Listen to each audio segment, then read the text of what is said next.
오늘 우리가 함께 읽을 말씀 민수기 4장, 시편 38편, 아가서 2장, 히브리서 2장 말씀입니다. 자, 함께 나눌 주제, 이렇게 살아야 한다라는 겁니다. 그 믿음의 사람들은 어떻게 살아야 하는가? 이 물음은 신앙의 출발점이기도 하지만 동시에 날마다 새롭게 붙들어야 할 질문이기도 합니다. 그러므로 오늘 말씀을 통해서 우리가 살아가야 할 삶의 모습을 배우고자 하는데요. 자, 먼저 의뢰의 삶입니다. 히브리서 2장은요, 예수 그리스도께서 친히 사람의 몸을 입고 오셔서 시험과 고난을 받으심으로 자비하고 신실한 대제사장이 되셨다고 말씀합니다. 그 주님은요, 멀리서 우리를 구원하신 분이 아닙니다. 우리의 연약함 한가운데로 들어오신 분입니다. 죄를 속량하시기 위해 형제들과 같이 되셨고 시험을 받아 고난을 받으셨습니다. 그렇게 시험받는 우리들을 능히 도우실 수 있습니다. 자, 이 말씀의 중심은 분명합니다. 우리를 참으로 도우실 수 있는 분은 오직 예수 그리스도뿐이라고 하는 사실입니다. 연약함이 무엇인지, 고난이 무엇인지, 시험이 무엇인지 주님께서 몸소 겪으셨습니다. 그러므로 그분의 도움은 멀고 추상적인 위로가 아니고요, 가장 실제적이고 충분한 도움입니다. 예수님은 우리의 죄를 속량하실 뿐만 아니라 우리 오늘의 싸움에서도 우리를 붙드실 수 있는 분입니다. 자, 그러므로 우리는 연약함을 부끄러워하며 숨기보다 그 연약함 가지고 자비하신 이 대제사장 되신 예수 그리스도 앞에 나아가기를 소원합니다. 예수 그리스도를 의지하여 죄와 시험의 자리에서 주님의 도움을 구하기를 소원합니다. 또한 믿음의 사람들이 살아가야 하는 삶, 회개의 삶입니다. 시편 38편은요, 죄로 인한 깊은 고통 가운데서 다윗이 하나님 앞에 탄식하며 회개하는 시입니다. 다윗은 자신의 죄악이 머리에 넘쳐서 무거운 짐 같다라고 고백을 합니다. 상처가 썩어서 악취가 나는 것 같다고 할 만큼 그는 자기 죄의 무게를 피하지 않았습니다. 자, 사람들에게 둘러싸여 있어도 위로를 얻지 못했고 가까운 이들조차도 멀리하는 그런 외로운 자리에서 그는 끝내 하나님께 시선을 두었습니다. 시편 38편 9절 말씀 보면 주여 나의 모든 소원이 주 앞에 있사오며 나의 탄식이 주 앞에 감추이지 아니하나이다. 또 15절 말씀 보면 여호와여 내가 주를 바라사오니 내 주 하나님이 내게 응답하시리이다. 자, 다윗의 유일한 소망 오직 하나님이었습니다. 자, 여기서 기억할 것이 회개는요, 단지 죄를 인정하는 데서 끝나지 않는다라는 사실입니다. 회개는 자기 그 죄의 참상을 보면서도 하나님께로 돌아가는 겁니다. 죄는 그 사람을 무너지게 하고 또 부끄럽게 만들지만 회개는 그 무너진 자리에서 다시 하나님을 붙들게 한다는 겁니다. 따라서 내 죄의 그 참상, 그 더러움, 그것을 바라보면서도 하나님 앞에 나아가는 것, 이것이 참된 회개라는 겁니다. 자, 이처럼 다윗은 자기 죄를 감추지 않았고요, 동시에 하나님의 긍휼도 포기하지 않았습니다. 이것이 참된 회개의 길입니다. 죄를 가볍게 여기지 않으면서도 하나님의 자비를 더 크게 바라보는 겁니다. 자, 회개는요, 이루는 사람이 아니라 지금 하나님 앞에 나아가는 사람, 바로 그 사람이 누리게 되는 은혜입니다. 우리는 죄책감에만 머물지 말고요, 용서를 베푸시는 하나님께 우리 마음을 쏟아 놓아야 합니다. 오직 소망은 주님께 있음을 인정하면서 오늘도 진실하게 죄를 고백하고 주님의 은혜를 구해야 합니다. 또한 믿음의 사람이 살아가야 하는 삶, 사랑의 삶입니다. 아가 2장은요, 사랑하는 이가 서로를 바라보는 눈이 얼마나 특별한지를 보여줍니다.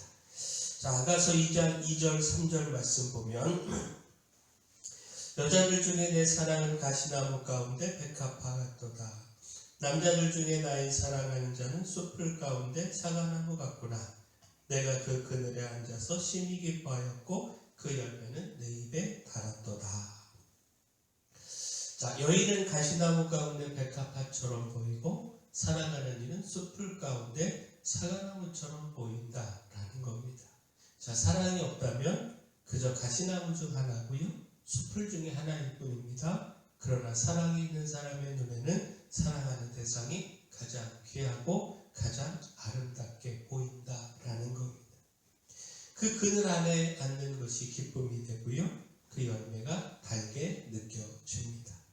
사랑이 있는 곳에는 이처럼 기쁨이 있고 머금이 있고 만족이 있습니다.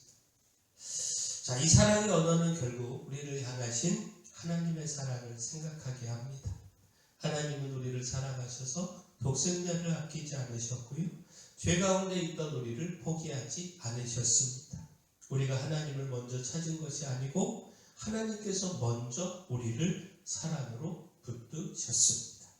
그러므로 신앙은요, 의무만으로 버티는 것이 아니라 사랑에 붙잡혀 살아가는 것입니다. 하나님 사랑이 식으면 말씀도 의무가 되고 기도도 형식이 되고 순종도 무거운 짐이 됩니다. 그러나 주님의 사랑을 다시 깊이 알게 되면 우리의 마음은 다시 주님께로 향하게 됩니다. 그러므로 하나님보다 더 마음을 빼앗기고 있는 것이 있다면 내려놓기를 소원합니다. 우리를 먼저 사랑하신 주님께 마음을 돌이켜서 주님 한 분을 가장 귀하게 여기고 사랑하는 삶으로 나아가기를 소원합니다. 자, 마지막 믿음의 사람들이 살아야 하는 삶, 충성의 삶입니다. 민수기 4장은요, 레위 자손 가운데 고핫, 또 게르손, 브라리 자손을 계수해서 회막의 일을 맡기시는 말씀입니다. 자, 민수기 4장 2절 3절 말씀 보면 레위 자손 중에서 고핫 자손을 그들의 종족과 조상의 가문에 따라 집계할지니 곧 30세 이상으로 50세까지 회막의 일을 하기 위하여 그 역사에 참가할 만한 모든 자를 계수하라. 하나님은 30세에서 50세까지 회막의 일을 감당할 만한 자들을 세우셨고 각 가문마다 맡겨진 일을 분명히 나누어 주셨습니다. 고핫 자손은 지성물을, 또 게르손 자손은 휘장과 덮개를, 무라리 자손은 널판과 기둥 받침을 맡았습니다. 자, 같은 회막을 섬기지만 맡은 일은 서로 달랐고요, 그 다름 속에서 하나님의 질서가 세워졌습니다. 자, 결국 이 말씀은요, 하나님께서 당신의 일을 아무렇게나 맡기지 않으신다라고 하는 사실을 보여줍니다. 정하신 때가 있고 정하신 사람이 있고 정하신 역할이 있습니다. 섬김의 시간도 한정되어 있고요, 맡겨진 자리도 분명합니다. 그러므로 중요한 것은 다른 사람의 자리를 부러워하거나 비교하는 것이 아닙니다. 하나님이 내게 맡기신 몫을 알고 끝까지 감당하는 겁니다. 충성은 크고 눈에 띄는 일을 붙드는 것이 아니고 내게 맡기신 일을 하나님 앞에서 바르게 감당하는 데 있습니다. 자, 결국 무엇입니까? 우리의 삶에서 하나님이 맡기신 자리보다 다른 사람의 자리로 시선이 옮겨질 때 충성은 약해집니다. 또한 우리에게 충성할 시간이 무한하지 않다라고 하는 사실도 우리가 잊지 말아야 하는데, 아직 힘이 있을 때, 아직 기도할 수 있을 때, 아직 순종할 수 있을 때 우리가 이 모든 것들 미루지 말아야 합니다. 우리는 오늘 주신 자리에서 오늘 주신 힘으로 오늘 순종할 일을 붙들어야 합니다. 자, 믿음의 사람들은 주를 의뢰하여 구원과 도움을 얻는 삶을 살아가야 합니다. 죄를 깨닫고 진실하게 회개하여 용서의 은혜를 누리고 주의 사랑에 응답하여 주를 사랑하고 또 맡기신 사명을 따라 끝까지 충성하는 삶을 살아가야 합니다. 하나님, 우리가 이렇게 살아가기를 소원합니다. 사랑의 주 하나님, 신실하신 대제사장이신 예수 그리스도를 날마다 의뢰하며 주님의 도움으로 시험을 이기기를 소망합니다.